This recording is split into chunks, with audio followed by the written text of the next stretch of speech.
All right, so before we went out, we had discussed some of the injustices or things that were not fair that were happening to African Americans, especially in the South. We talked about they couldn't use the same restrooms, go to the same restaurants, couldn't even try on clothes in stores. We talked about what happened in the buses, that they had to sit at the back, and even if they were at the back and a white person wanted their seat, that they would have to give those up. And that led to the bus boycott. And what does that mean? What does the word boycott mean, Tatum? Boycott means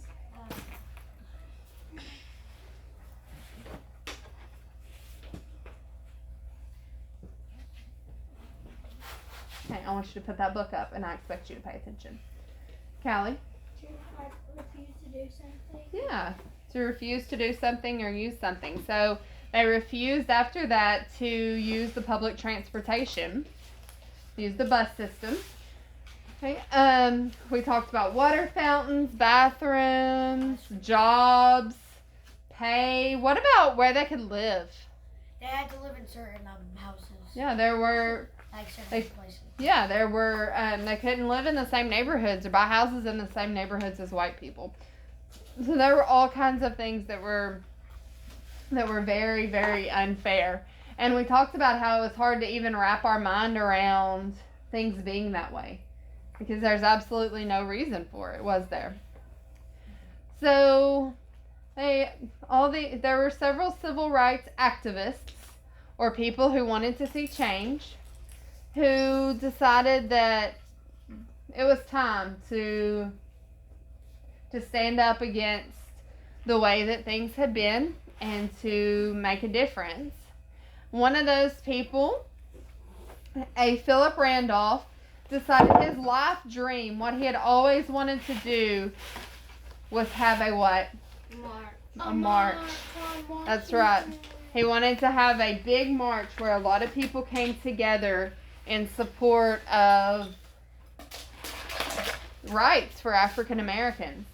And so after all these events had transpired, they finally were fed up enough that he convinced some other leaders to go along with him and to organize the March on Washington. So that's kind of where we've been. We talked about all of the little details that they had to take care of to make sure that the march would go well. Were they expecting a small crowd or a large crowd? A large. A very large crowd. They were hoping it would be the largest demonstration ever in the United States history. Did that happen? Yeah. Yes, there were lots of people who gathered and showed support. Were all of those people African Americans? No. Yes, there were. It said about 70% of the people who were there, it was estimated that 70% were black and 30% were white. So if you took a group of 10 people from the march, about 7 of them would be black and 3 would be white. That's about what the estimate was. So did they let anybody speak who wanted to? Yeah, no. No, they had certain speakers. And did they let them say whatever they wanted to? No. They had to supervise their thing. Yeah, they had to approve their speeches. Now the people who were speaking got to write their own speech, but before it was approved, they had to read it and make sure that it conveyed what they wanted. Did they want violence? No. It was very important to these men and women that everything remained peaceful. So we've read part of this already, but it's been a while, so I'm going to go back to the start of chapter 7. Chapter 7, the power of words. Against the white marble background of the Lincoln Memorial, speakers addressed the crowd. A. Philip Randolph spoke first. The march was the fulfillment of his life's dream. He congratulated everyone on being part of the largest demonstration in the history of this nation. He continued, We are not a mob. We are here for jobs and freedom. When we leave, it will be to carry the Civil Rights Resolution home with us. After Randolph finished, over 100 members of Congress took their seats on the front steps. Right away, the marchers chanted, "Pass the bill! Pass the bill!" What did that mean? Were they wanting money?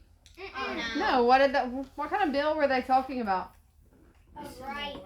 The Civil Rights Bill, which is the law that they wanted Congress to pass to change things and give African Americans equal rights. The importance of JFK's Civil Rights Bill was echoed in other speeches. Roy Wilkins stated that everyone at the march, as well as millions of other Americans, couldn't understand why the government seemed powerless to prevent the physical abuse of its citizens within its own borders. Laws had to protect black people. Civil rights laws. One particular speaker worried the organizers. His name was John Lewis. At 23 years old, he was the youngest speaker. The speech he first planned to use refused to support JFK's bill because he felt it was a case of too little, too late. It had no protection against police brutality, for example. One line in Lewis's speech was, "To those who have said, 'Be patient and wait,' we must say that patience is a dirty and nasty word." John Lewis wanted change, and he wanted it fast. He was the leader of the Student Nonviolent Coordinating Committee and had taken part in many sit-ins and protests. What were sit-ins? Zyla, please stop. What were sit-ins?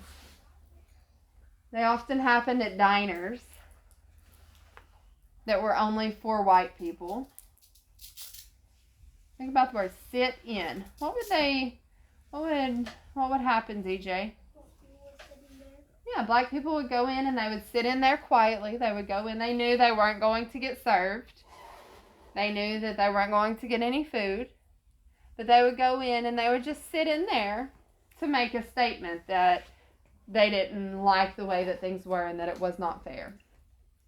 So John Lewis had taken part in a lot of those. Afraid that his speech would spark a riot, some other speakers said they would not appear unless Lewis made changes to his speech. Randolph had persuaded Lewis to tone down his words.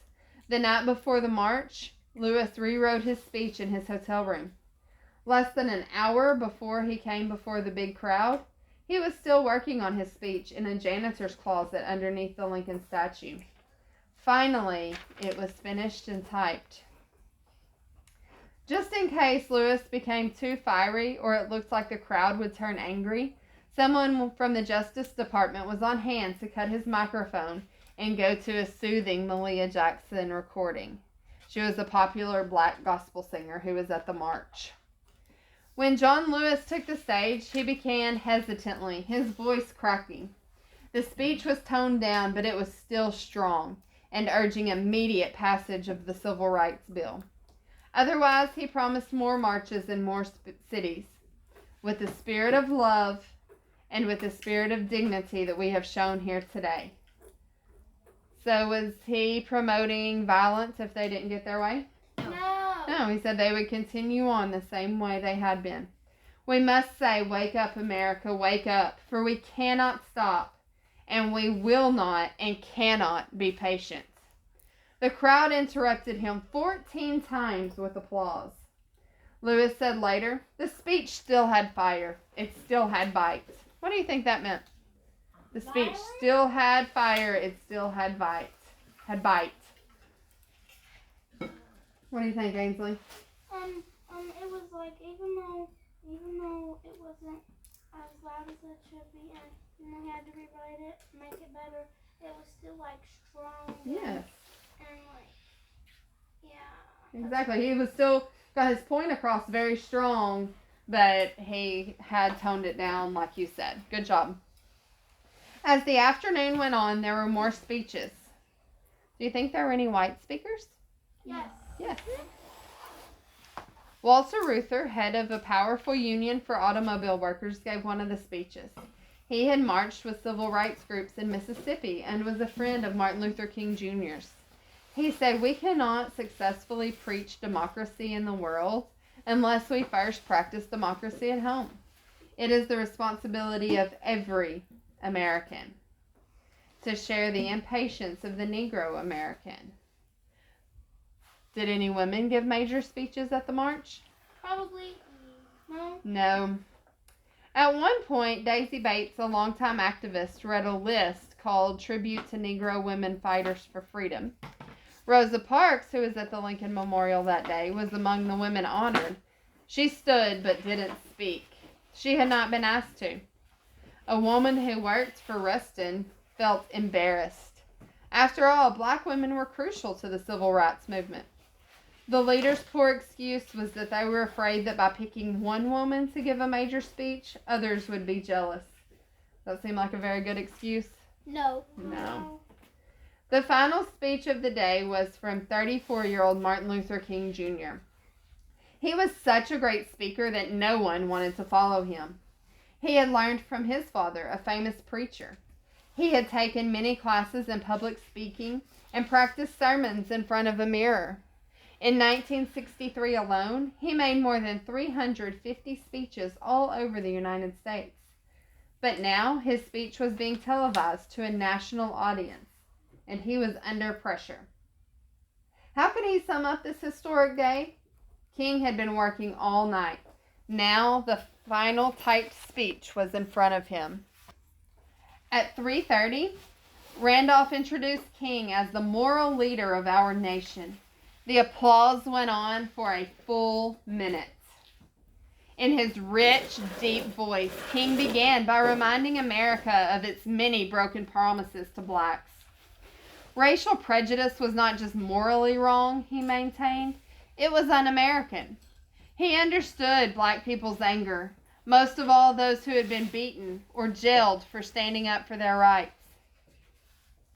Still, he encouraged nonviolence and a spirit of love for one's enemies. The crowd gave him their full attention. From a few feet away, his friend Malia Jackson popped up. "Tell them about the dream, Martin. Please, tell them about the dream." King had been talking about a dream of his for months. Some of his aides thought he'd been overusing it. Now he turned over his prepared text and just began speaking from the heart. "I have a dream," he declared. He began to describe a future where blacks and whites lived together in peace. His dream was a bold one, but not a fantasy. He wanted people to see it as real and true. The more he repeated, "I have a dream," the more powerful it grew. "I have a dream that my 4 little children will one day live in a nation where they will not be judged by the color of their skin, but of the content of their character. Even in places like Alabama," he predicted, "little black boys and black girls will be able to join hands with little white boys and white girls as sisters and brothers." His language was biblical, poetic, and gorgeous. He ended up by calling on people to go home and keep working toward this dream so that someday all Americans would be free. King's words wrapped up the entire day with a powerful message of hope. He went way over his time limit. His speech ran a total of 16 minutes, but no one cared. By the end, everyone was crying, smiling, or both. Strangers were hugging one another. JFK, watching on his TV at the White House, was awed. Who was JFK? John F. Kennedy. John F. Kennedy, and what was his job? He was the president. The president, right. So were Americans all over the country. In fact, thanks to the new satellite technology of Telstar, King's speech was broadcast live around the world. Some thought his speech was not demanding enough. It was too nice. Others were outraged by his visions of blacks and whites living together as equals. What does outraged mean? Mad. Just a little bit mad? No, No, a lot. Very mad, yes. John Williams, a representative of Mississippi, later called King the most notorious gangster of our generation.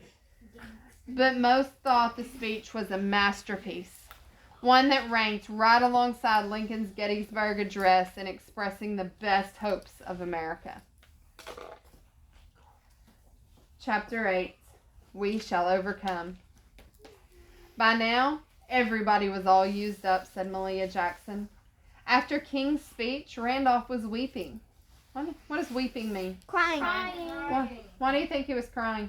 Because it was very touching. Okay. Yeah, do you think he was sad? Yeah, no. Oh, he was very moved.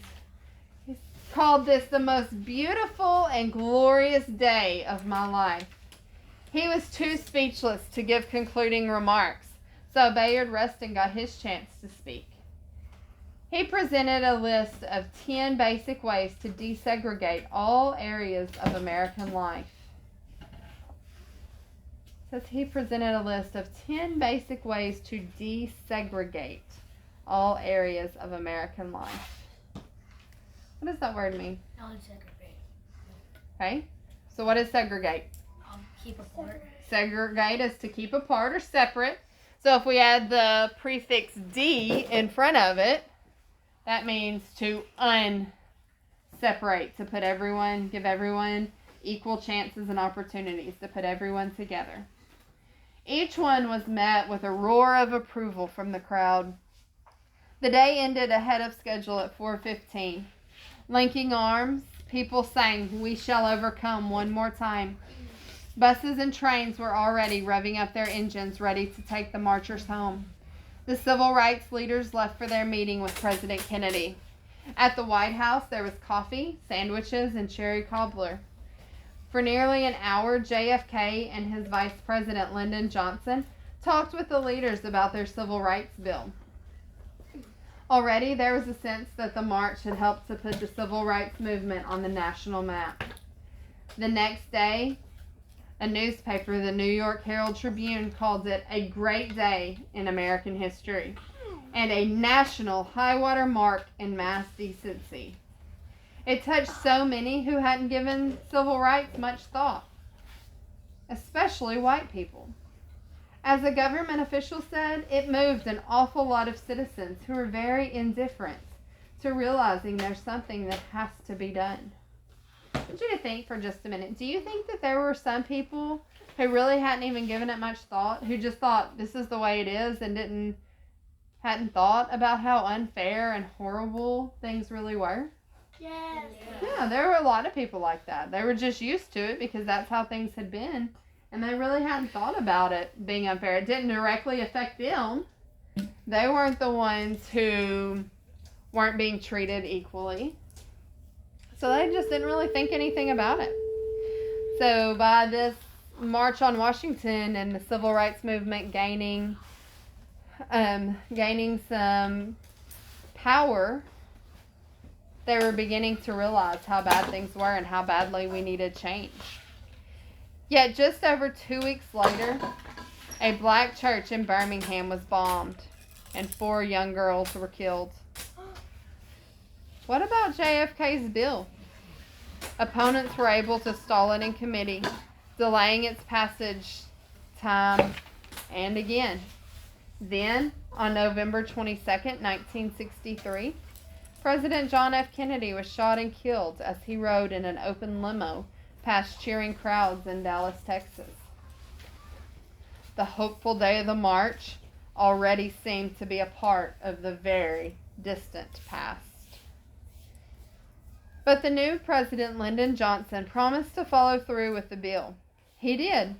The following July, he signed the Civil Rights Act of 1964, less than a year after the march.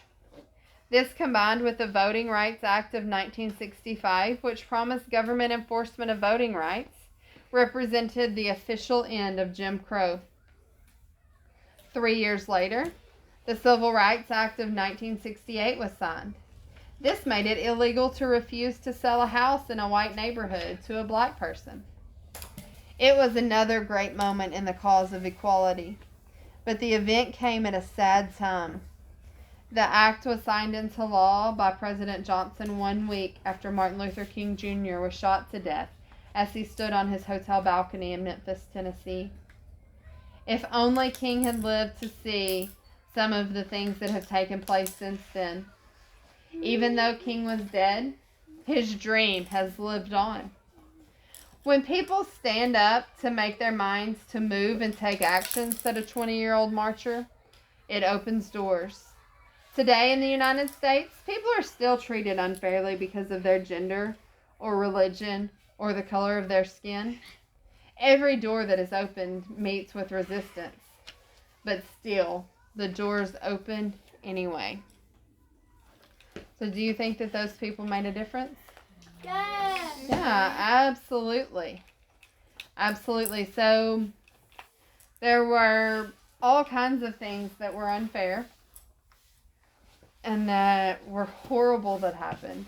But by people, just a few people, starting with a few people getting together to make a change, were they able to do it? Yes. Yeah. So we can take from that we can make a change. Were those men anything more special than anyone else? No. Yeah, they just believed in something and were willing to work hard. Do you think that organizing the march was easy? No. No, absolutely not. They had a lot of obstacles to overcome, but they didn't let it stop them. And they made a huge, huge difference in our country. And there's still work to be done. But we have a lot of things to be proud of thanks to the organizers and the participants in the March on Washington. They did a lot of amazing things for our country.